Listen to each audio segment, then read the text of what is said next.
আমরা ক্লাস 10-এর সমহার বৃদ্ধি বা হ্রাসের 16 থেকে অঙ্কগুলো করাবো। শর্ট কোশ্চেনগুলো দেখে নাও।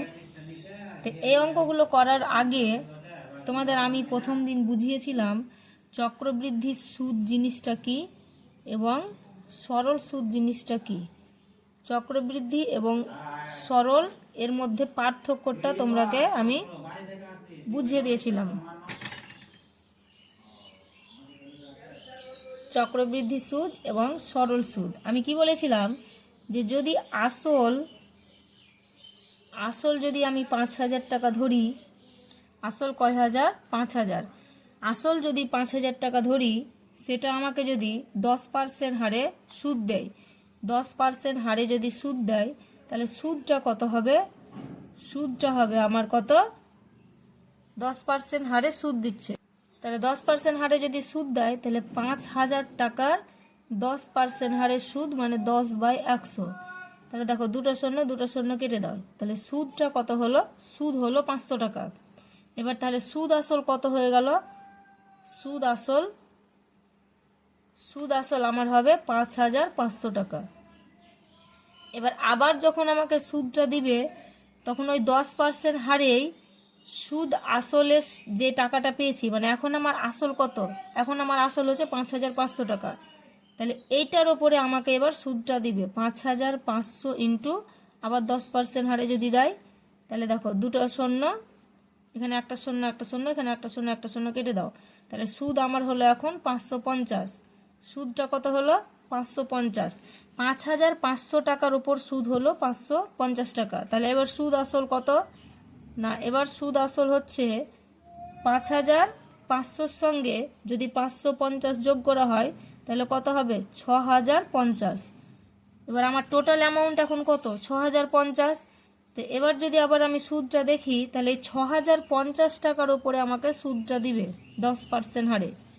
তাহলে এখানে দুটো শূন্য কেটে দাও, তাহলে সুদ হলো 605 টাকা। তাহলে এবার আমার আসল কত হলো? সুদ আসলটা কত হবে? সুদ আসল হবে 6,050-এর সঙ্গে 605 যদি যোগ করি তাহলে 6,655 টাকা। অর্থাৎ এখানে কি বুঝতে পারছো যে 5,000 টাকা যদি আমি কোনো ব্যাংকে রাখি, সেই ব্যাংক যদি আমাকে চক্রবৃদ্ধি হারে সুদ দেয়, তাহলে সুদ আসল নিয়ে এই যে প্রথমবার সুদ দিয়েছে 5,000 টাকার ওপর, 500 টাকা সুদ পেয়েছি, তাহলে আমার আসল কত হলো? এখন 5,000 আর 500 যোগ করলে হয় 5,500। আবার যখন আমাকে ইন্টারেস্টটা দিবে, সুদটা দিবে, তখন এই 5,500 টাকার উপরে পাবো। 5,500 টাকার উপরে সুদ আমার 550 টাকা হবে। তাহলে সুদ আসলটা কত হলো? 6,050। আবার যখন আমাকে সুদ দিবে তখন এই যে এবার সুদ আসল যেটা আছে 6,050 সেইটার উপরে দিবে। কিন্তু সরল সুদের ক্ষেত্রে কি হয়? সরল সুদের ক্ষেত্রে যদি আমি ব্যাংকে 5,000 টাকা রাখি আর সেই ব্যাংক যদি আমাকে 10% হারে সরল সুদ দেয়, তাহলে সুদ কত হবে? সুদ হবে 5,000 টাকা, 10% হারে সুদ। তাহলে দুটো শূন্য কেটে দাও, তাহলে কত হলো? 500 টাকা। প্রথম বছর 500 টাকা সুদ পাবো। আবার যদি আমি টাকাটা রাখি তাহলে আবার আমার সুদ হবে সেই 5,000 টাকার উপরেই আবার কিন্তু সুদ হবে।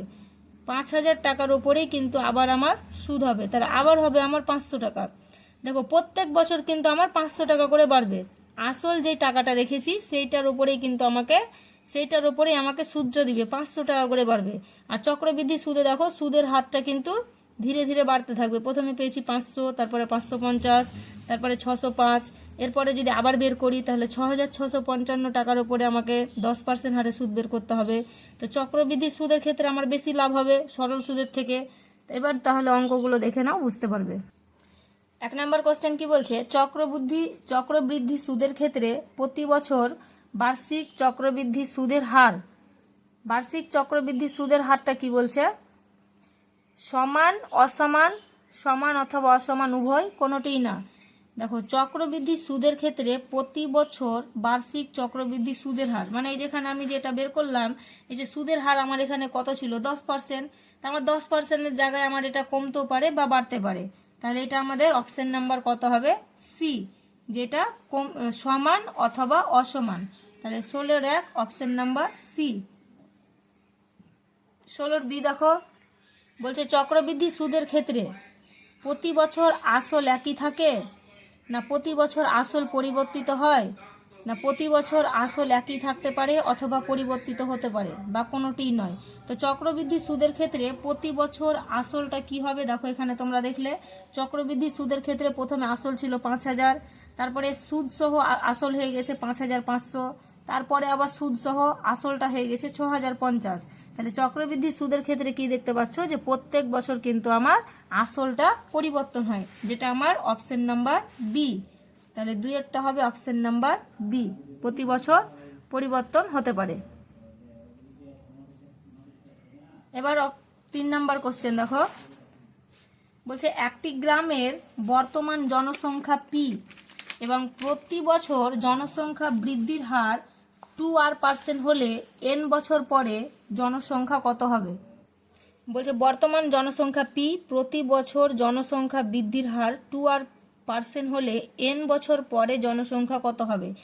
n বছর পর বলেছে, পর মানে ভবিষ্যৎ, ভবিষ্যৎ বললে আমরাকে কিসের মান বের করতে হয়, ভবিষ্যৎ বললে এ এর মান বের করতে হয়। তাহলে এ সমান সমান আমরা কি জানি, পি ইন্টু 1+r/100^n। এখানে আমি প্লাস কেন করেছি, যেহেতু এখানে আমার বৃদ্ধির হার বলেছে। তাহলে এখানে দেখো পি এর মান কত, জনসংখ্যা আমার বলে দিয়েছে পি, তাহলে পি এর মান পি থাকলো 1 আর এর মান কত বলেছে, বৃদ্ধির হারটা বলেছে 2r/100 সময়টা কত বলেছে, এন মানে সময়, তাহলে সময়টা আমার বলে দিয়েছে কিন্তু এন, সময় আমার এনই বলে দিয়েছে। তাহলে এখানে দেখো এবার কি করে করবে, এখানে দেখো 2×1=2, 50×2=100, তাহলে পি ইন্টু 1 ওপরে থাকছে কত r/50^n।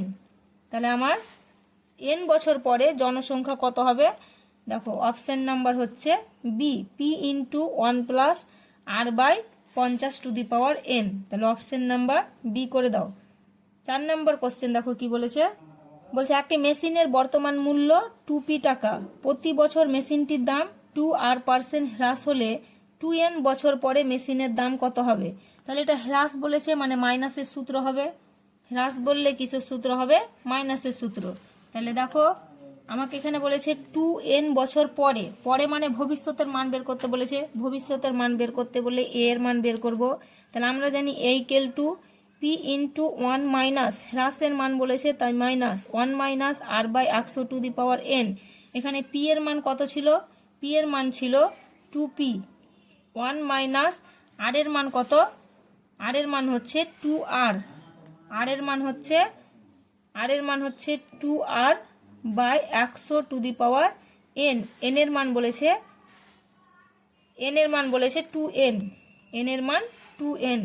তাহলে এখানে দেখো 2p ইন্টু 1 2×1=2, 50×2=100, তাহলে r/50^2n, যেটা দেখো অপশন নাম্বার আছে কত, option number D, 2p 1 r/50^n। তাহলে এখানে অপশন নাম্বার ডি লিখে দাও।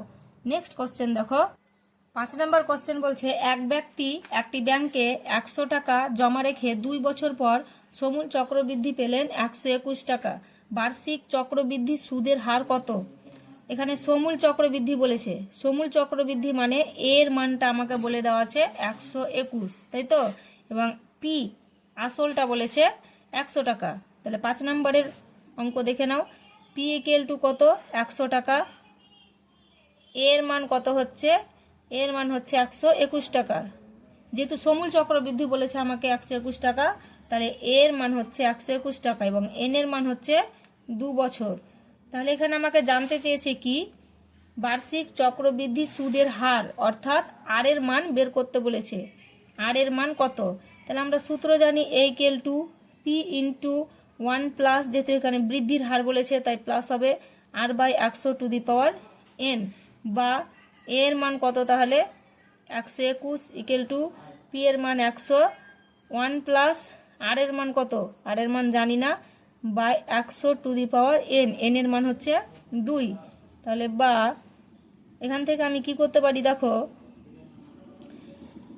এই সংখ্যাটাকে যেহেতু আমি আর এর মান বের করব তাই এইটাকে আমি বাম দিকে নিয়ে এলাম, 1 r/100^2 = 121। তাহলে বা এবার আমাকে যেহেতু আর এর মান বের করতে হবে, তাহলে আমি পুরো সংখ্যাটা কমন নিলাম, 1 প্লাস আর বাই 100 তার স্কোয়ার ইকুয়াল টু 121 বাই নিচে কত আসবে 100, বা 1 প্লাস আর বাই 100 তার স্কোয়ার ইকুয়াল টু, দেখো 120 কার বর্গমূল হয় 11, তাহলে 11-এর স্কোয়ার আমি দিতে পারি, আর 100 মানে 10-এর স্কোয়ার, বা তাহলে দেখো স্কোয়ার স্কোয়ার যদি উঠে যায় তাহলে এখানে থাকবে 1 প্লাস আর বাই 100, আর এদিকে থাকবে 11/10, বা এখানে তাহলে আমার আর বাই 100 এদিকে রাখলাম, এখানে 11/10, এখানে প্লাস, এদিকে দেখো প্লাস 1 আছে, তাহলে এখানে এসে হলো -1, বা আর বাই 100 ইকুয়াল টু 10 1 10, 11 থেকে 10 বাদ দিলে কত হবে 1 এর 10, বা আর এর সঙ্গে যদি 10 গুণ করি তাহলে 10 আর ইকুয়াল টু 100-র সঙ্গে 1 গুণ করলে 100 1 100, বা আর ইকুয়াল টু কত হবে ওপরে 100 আর নিচে 10, একটা শূন্য কেটে দাও, তাহলে কত হলো 10, আর এর মান কত 10%, যেটা অপশন নাম্বার হচ্ছে আমার এ। বুঝতে পেরেছ? নেক্সট অঙ্ক দেখো 16 বি, বলছে নির্দিষ্ট পরিমাণ টাকার বার্ষিক নির্দিষ্ট শতকরা হার সুদে নির্দিষ্ট সময়ের জন্য চক্রবৃদ্ধি সুদ সরল সুদের থেকে কম হয়। আমরা এর আগেই প্রথমে দেখালাম, দেখো এখানে আমরা কি বুঝলাম, যে চক্রবৃদ্ধি সুদ কিন্তু সবসময় কি হবে সরল সুদের থেকে বেশি হবে, কিন্তু আমাকে এখানে বলেছে যে চক্রবৃদ্ধি সুদ সরল সুদের থেকে কম হবে, তাহলে সত্য না মিথ্যা বলেছে, তাহলে এটা নিশ্চয় মিথ্যা, যেহেতু আমরা জানি চক্রবৃদ্ধি সুদ সরল সুদের থেকে কি হয় বেশি হয়, এখানে কম বলেছে, তাহলে এটা হলো মিথ্যা। 1 নম্বরেরটা হলো মিথ্যা। 2 নম্বরেরটা কি হবে, বলছে চক্রবৃদ্ধি সুদের ক্ষেত্রে নির্দিষ্ট সময় অন্তর সুদ আসলের সঙ্গে যোগ হয়, সেই কারণে আসলের পরিমাণ ক্রমাগত বাড়ে। সুদ আসলের সঙ্গে যোগ হতে থাকে, 5000 টাকা দিয়ে বুঝিয়েছি, না বুঝতে পারলে ভিডিওটিকে আবার দেখো দুবার, তাহলে বুঝতে পারবে। তাহলে এটা হচ্ছে সত্য, সুদ আসলের সঙ্গে যোগ হচ্ছে, ওই কারণে আসলের পরিমাণটা চক্রবৃদ্ধি সুদের ক্ষেত্রে বাড়তে থাকছে। তারপরে সি এর গুলো দেখো, নির্দিষ্ট পরিমাণ টাকার বার্ষিক নির্দিষ্ট শতকরা হার সুদে 1 বছরে চক্রবৃদ্ধি সুদের পরিমাণ এবং সরল সুদের পরিমাণ, 1 বছরে চক্রবৃদ্ধি সুদের পরিমাণ এবং সরল সুদের পরিমাণটা কত হবে, প্রথম অঙ্কতে আমি বুঝালাম, এই যে 1 বছর, প্রথম যদি আমি 5000 টাকা রাখি তাহলে চক্রবৃদ্ধি সুদ দিলেও আমি সুদটা কিন্তু 500 টাকায় পাবো, এবং সরল সুদ দিলেও সেই 5000 টাকার আমি সুদ পাবো 500 টাকা। তাহলে 1 বছরে, এই যে বলেছে 1 বছরে চক্রবৃদ্ধি সুদের পরিমাণ এবং সরল সুদের পরিমাণটা কি হবে সমান হবে, 1 বছরের জন্য সেটা কিন্তু সমান হবে, এবং সেটা যদি কি হয় 2 বছর 3 বছর মানে সময় যদি বাড়তে থাকে তখন চক্রবৃদ্ধি সুদটা বাড়তে থাকে। 2 নম্বর দেখো, বলছে সময়ের সঙ্গে কোনো কিছুর নির্দিষ্ট হারে বৃদ্ধি হলে সেটি, সময়ের সঙ্গে কোনো কিছুর নির্দিষ্ট হারে বৃদ্ধি হলে সেটি কি হবে, সেটি হবে সমহার বৃদ্ধি, তাই তো, তাহলে আমার যেহেতু বৃদ্ধি লিখাই আছে তাহলে শূন্য স্থানে হবে সমহার। এবার বলছে সময়ের সঙ্গে কোনো কিছুর নির্দিষ্ট হারে হ্রাস হলে সেটির সমহার কি হবে হ্রাস, 3 নম্বর হবে হ্রাস। নেক্সট দেখো 17 নম্বরের অঙ্কগুলো বলছে 400 টাকার 2 বছরের সমূল চক্রবৃদ্ধি 441 টাকা হলে বার্ষিক শতকরা চক্রবৃদ্ধি সুদের হার কত তা লিখি। চক্রবৃদ্ধি সুদের হার আমাকে এখানে সুদ বের করতে বলেছে, দেখো 400 টাকা বলেছে, এটা তাহলে আমার আসল, সমূল চক্রবৃদ্ধি মানে সুদ আসল কত হচ্ছে 441 টাকা। ভালো করে দেখো, সমূল চক্রবৃদ্ধি যদি 441 টাকা হয় আর আসল যদি 400 টাকা হয়, তাহলে আমার এখানে বের করতে বলেছে চক্রবৃদ্ধি সুদের পরিমাণ, চক্রবৃদ্ধি সুদের হার বলেছে। তাহলে 17-র দাগে দেখো, 17-র দাগে পি, তাহলে 400 টাকাটা কি বলেছিল, পি মানে আমার আসল, আর 441 টাকা বলে দিয়েছে সেটা হচ্ছে সমূল চক্রবৃদ্ধি। সমূল চক্রবৃদ্ধি মানে এর মান বলে দিয়েছে, আর এন এর মান বলে দিয়েছে 2 বছর। তাহলে আমাকে জানতে চেয়েছে আর এর মান, আর এর মান কত। তাহলে আমরা সূত্র কি জানি, A equal to P into 1 plus R by 100 to the power N. এখানে প্লাস কেন হলো, যেহেতু বৃদ্ধি বলেছে। দেখে নাও, এই যে সমূল চক্রবৃদ্ধি সুদের হার কত, তাই তো? আচ্ছা, এটা তো চক্রবৃদ্ধি সুদ থেকে, এটা তো প্লাস সূত্রই হবে। তাহলে এ এর মান কত? তাহলে বা এ এর মান হচ্ছে 441 ইকুয়াল টু পি এর মান হচ্ছে 400 ইন্টু 1 প্লাস আর এর মান জানি না, তাহলে R by 100 to the power N এর মান কত? 2। বা 441, আমি এখানে আর এর মান বের করব, তাহলে এটা যদি কমন নিই যে 1 প্লাস আর বাই 100 কমন, তাহলে 400টা কোথায় চলে আসবে? নিচে চলে আসবে। তাহলে এদিকে আমার পড়ে থাকবে 1 প্লাস আর বাই 100 তার স্কোয়ার। বা তাহলে 421 কার বর্গমূল হবে? 421 হবে 20-র বর্গমূল, আর 400-র বর্গমূল হবে 20। 421-এর বর্গমূল হলো 21, তাই তো? 421-এর বর্গমূল 21 এবং 400-র বর্গমূল হচ্ছে 20। আর এদিকে থাকছে 1 প্লাস আর বাই 100 তার স্কোয়ার। তাহলে বা এখানে দেখো স্কোয়ার যদি উঠে যায়, তাহলে আমার এখানে থাকছে 21/20 equal to 1 plus R by 100। আমাকে যেহেতু আর এর মান বের করতে হবে, তাহলে এই আরটাকে এদিকে নিয়ে চলেছো। তাহলে আর বাই 100 ইকুয়াল টু কত হবে? 1 মাইনাস 21/20। আচ্ছা, এই পুরো সংখ্যাটা এদিকে নিয়ে চলেছো, যে আর বাই 100 প্লাস 1 সমান কত হয়? 21/20। আমি এক্সচেঞ্জ করে নিলাম, এটা যেহেতু একসঙ্গে ছিল, তো এটাকে পুরোপুরি আমি এদিকে করে নিলাম। তাহলে আর বাই 100 ইকুয়াল টু কত হবে? 21/20। এখানে প্লাস 1 হচ্ছে, তাহলে হয়ে গেল -1। বা আর বাই 100 ইকুয়াল টু 20 1 কে 20, 21 থেকে যদি 20 বাদ দেওয়া হয়, তাহলে হবে কত? 1 20। বা এবার আর এর সঙ্গে 20 যদি গুণ করি, তাহলে 20 আর ইকুয়াল টু 100-র সঙ্গে 1 গুণ করলে 100। বা আর ইকুয়াল টু কত হবে? ওপরে হবে 100 আর নিচে হবে 20। একটা শূন্য কেটে দাও, 2 1 কে 2, 5 2 10। তাহলে আর এর মান কত হলো? 5%। নেক্সট দেখো 2 নম্বরের অঙ্ক, 17-2। আমাকে অঙ্ক কি বলেছে?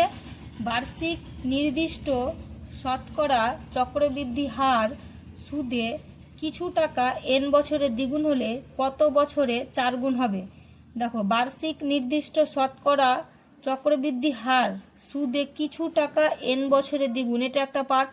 তাহলে এটা আমি আগে বের করে নিই। কিছু টাকা বলেছে, তাহলে কিছু টাকা তো আমি কত টাকা জানি না, তো ধরি টাকা মানে কি, তাই তো? তাহলে ধরি পি ইকুয়াল টু এক্স টাকা। কিছু টাকা বলে দিয়েছে, তাহলে টাকাটা আমি ধরে নিলাম কত? এক্স টাকা। টাকা যদি এক্স টাকা ধরি, তো সময়টা বলেছে কত? সময় বলেছে এন। তাহলে এন এর মান কত হবে?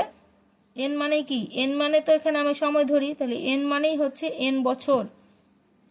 আর দ্বিগুণ বলেছে, কোনো টাকা যদি দ্বিগুণ হয়, দ্বিগুণ মানে কি? সেটা সুদ আসল। তাহলে এর মান বলেছে দ্বিগুণ, তাহলে এর মান কত হবে? 2x। আর আর এর মান যেহেতু আমাকে বলেই দিয়েছে যে নির্দিষ্ট শতকরা চক্রবৃদ্ধি হার, মানে আর এর মান r% থাকবে। তাহলে এটা কি হবে? a equal to P into 1 plus R by 100 to the power n। তাহলে এর মান কত? এর মান হচ্ছে 2x ইকুয়াল টু পি এর মান x, 1 প্লাস আর এর মান r বাই 100, n এর মান হচ্ছে n। তাহলে দেখো x কেটে দাও, তাহলে x যদি কেটে দিই, তাহলে আমার এখানে পড়ে থাকছে 2 equal to 1 plus R by 100 to the power n। এটা একটা পেলাম। পরের পার্ট বলেছে যে কত বছরে 4 গুণ হবে? কত বছরে 4 গুণ মানে n এর মান বের করতে বলেছে। তাহলে এটা যদি আর একটা পার্ট ধরি, তাহলে দেখো এর মান আমি এখানে হয়তো আবার পি এর মান ধরলাম, পি এর মান আবার হয়তো x টাকা ধরলাম। পি যদি x টাকা হয়, তাহলে সুদ আসল এর মান কত হবে? 4 গুণ বলেছে, তাহলে 4 গুণ আসল যত হবে সুদ আসল হবে 4 গুণ, তাহলে 4x। আর সময়টা আমি হয়তো এখানে n এর মান টি ধরলাম, টি বছর। আর আর এর মান যেহেতু নির্দিষ্ট বলেছে, তাহলে আর এর মান r%। তাহলে এখানে a ইকুয়াল টু কত হবে? না, a ইকুয়াল টু হবে p into 1 plus R by 100 to the power n। তাহলে বা এর মান কত? এর মান হচ্ছে আমার 4x ইকুয়াল টু পি এর মান কত? x, 1 plus R by 100 to the power n। এখানে দেখো x কেটে গেল, আমি 4-কে 2 এর স্কোয়ার লিখতে পারি, তাহলে থাকলো 1 plus R by 100 to the power n। তাহলে বা এখানে দেখো আমার 2 এর মানকে এখানে দেখো 2 সমান কত পেয়েছি 1 plus R by 100 to the power n। তাহলে আমি 2 এর জায়গাতে লিখতে পারি 1 plus R by 100 to the power n লিখবো। তো তার পাওয়ার আবার 2 আছে, তাহলে হয়ে গেল 2n। আর এদিকে থাকলো 1 plus R by 100 to the power n, বা তাহলে দেখো দুই দিকেই আমার কি হচ্ছে সমান হচ্ছে। তাহলে আচ্ছা, এখানে আমি টাইমটা কিন্তু আমি টি ধরেছিলাম, তাই তো, টাইমটা আমি টি ধরেছিলাম। তো এদিকে আমার টাইম এন থাকছে, তাহলে এখানেও আমাকে টাইম এন ধরে নিতে হবে, টাইম আমার এখানে এন ধরে নিতে হবে। ঠিক আছে, টি ধরলে এখানে যদি টি ধরি তাহলে এদিকেও কিন্তু আমার টি ধরতে হবে। তাহলে 2n ইকুয়াল টু কত হচ্ছে এন। তাহলে বা আচ্ছা, সময়টা এখানে আমার টি থাক, আলাদাই থাক, তাহলে সুবিধা হবে। সময়টা কত করলাম টি, টাইম আমার এখানে হয়ে গেছে কত টি, টাইম টি হয়ে গেছে। তাহলে 2n সমান আমি কত পাবো টি পাবো। তাহলে বা দেখো 2n সমান টি, টি এর মান তো আমার বেরিয়েই গেল, টি এর মান, টাইম আমার বলেছে কত বছর হবে, তাহলে অতএব কত হবে 2n বছরে 4 গুণ হবে। বুঝতে পেরেছ, সময়টা এখানে আমার টি ধরে নিতে হবে। নেক্সট দেখো 3 নম্বরে দেখো কি বলছে, বার্ষিক 5% চক্রবৃদ্ধি হার সুদে কিছু টাকার 2 বছরের চক্রবৃদ্ধি সুদ 615 টাকা হলে আসল নির্ণয় করো। আমাকে এখানে আসল বলেছে, মানে কার মান বের করতে বলেছে, পি এর মান বের করতে বলেছে। দেখে নাও তাহলে 3 নম্বরের অঙ্ক কি করে করি। চক্রবৃদ্ধি সুদ আমাকে বলে দিয়েছিল, তা আমরা চক্রবৃদ্ধি সুদ মানে কি জানি, সুদ আসল মাইনাস আসল। সুদ আসল থেকে যদি আসল আমরা বাদ দিই তাহলে পাই চক্রবৃদ্ধি সুদ, তাহলে পাবো চক্রবৃদ্ধি সুদ। তাহলে সুদ আসল মানে কি, সুদ আসল মানে এ মাইনাস আসল মানে পি, তাহলে এটা সমান আমার কি হবে, চক্রবৃদ্ধি সুদ যা বলে দিয়েছে 615, তাহলে এটা সমান হলো 615। বা তাহলে এ এর মান কত, এর সূত্র আমরা সুদ আসল মানে সমূল চক্রবৃদ্ধির সূত্রটা কি জানি, p into 1 plus R by 100 to the power n equal to, এখানে মাইনাস পি আছে, তাহলে মাইনাস পি ইকুয়াল টু 615। বা একবারেই পি যদি কমন নিয়ে নিই তাহলে 1 প্লাস আর এর মান কত, আর এর মান বলেছে 5, তাহলে 5 by 100 to the power n, n এর মান বলেছে 2, সময় বলেছে 2, আর এখানে দেখো পি কমন নিয়ে এনেছি, তাহলে পড়ে থাকলো আমার মাইনাস 1 সমান 615। বা তাহলে পি থাকলো আমার এখানে 5 1 5, 5 20 100, দেখো 20 1 20 আর উপরে আছে 1, তাহলে 20 1 20 আর 1 21, তাহলে 21 বাই 20 তার স্কোয়ার মাইনাস 1 সমান 615। বা পি ইন্টু 21 স্কোয়ার কত হবে, একটু আগে আমরা অঙ্ক করলাম 441 বাই 20 স্কোয়ার কত হবে 400 মাইনাস 1 সমান 615। বা পি ইন্টু দেখো 401 কে 441 থেকে যদি 400 বাদ দিই তাহলে হবে কত 41, তাহলে 41 বাই 400 ইকুয়াল টু 615। বা পি ইকুয়াল টু কত হবে 615 বাই 41 বাই 400, তাহলে বাইটাকে গুণ করে দিলাম যে 400 বাই 41, 615কে যদি ডাইরেক্ট 41 দিয়ে ভাগ করি তাহলে 41 1 41, 1 থেকে একবার দিলে 0, 6 থেকে 4 বার দিলে 2, নামলো 5, তাহলে 5 41 হয় 205। দেখো 41 কে 41, তাহলে 41 কে 41, 15 41 হয় 615, 4 15 কত হয় 60, তার সঙ্গে দুটো শূন্য, তাহলে কত হলো, অতএব আসল 6000 টাকা। নেক্সট দেখো 4 নম্বরের কোশ্চেন দেখে নাও, বলছে প্রতি বছর r% হ্রাসপ্রাপ্ত হলে n বছর পর একটি মেশিনের মূল্য হয় ভি টাকা। n বছর পূর্বে মেশিনটির মূল্য কত ছিল, n বছর পূর্বে বলেছে, পূর্বে মানে কার মান বের করতে হবে তোমরা বলো আমাকে কমেন্টে জানাও। পূর্ব মানে অতীত, তাহলে অতীত মানে পি এর মান আমাকে বের করতে হবে। তাহলে পি এর মান যদি বের করতে হয় তাহলে সূত্রটা এদিক দিয়ে লিখি যে পি ইন্টু এখানে যেহেতু হ্রাসপ্রাপ্ত বলেছে তাহলে 1 minus R by 100 to the power n equal to a, তাহলে বা p ইন্টু 1 মাইনাস আর এর মান কত বলেছে, আর এর মান বলেছে r by 100 to the power n বছর পর, তাহলে n এর মান হচ্ছে n, আর একটি মেশিনের মূল্য বলেছে v টাকা, মানে এর মান কত v, তাহলে n বছর পূর্বে মেশিনটির মূল্য কত, তাহলে p এর মান আমাকে বের করতে হবে। তাহলে আমরা p সমান কত লিখতে পারি, p সমান লিখতে পারি যে v by 1 minus r by 100 to the power n, এটা আমরা লিখতে পারি। তো এবার এই ভিটাকে যদি আমরা এই যে বাই আছে বাইটাকে বাই না দিয়ে যদি আমরা ইনটু করি, তাহলে ভি ইনটু কত হবে 1 minus R by 100 to the power, এখানে n আছে তাহলে হয়ে যাবে মাইনাস n, বুঝতে পেরেছ? তাহলে কি বলছে n বছর পূর্বে মেশিনটির মূল্য কত ছিল, তাহলে v into 1 minus R by 100 to the power minus n। Next question দেখো 5-এর কি বলছে, প্রতি বছর জনসংখ্যা r% বৃদ্ধি হলে n বছর পর জনসংখ্যা হয় p, তাহলে n বছর পূর্বে জনসংখ্যা কত ছিল তা হিসাব করি। এটাও বলেছিল n বছর পূর্বে, এটাও n বছর পূর্বে, তাহলে সেম কোশ্চেন, n বছর পূর্বে মানে আমাকে কিসের মান বের করতে হবে, p এর মান বের করতে হবে।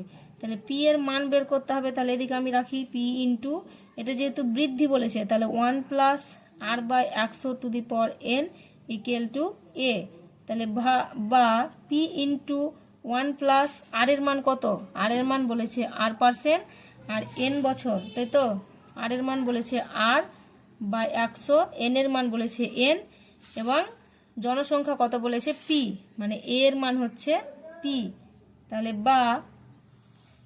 বা p ইন্টু কত হবে, p ইকুয়াল টু কত হবে, p দেখো p বাই কত হবে 1 plus R by 100 to the power n equal to কত, p ইন্টু এই ভাগটাকে যদি আমি গুণ করে দিই তাহলে 1 plus R by 100 to the power এই nটা হয়ে যাবে মাইনাস n, বুঝতে পেরেছ?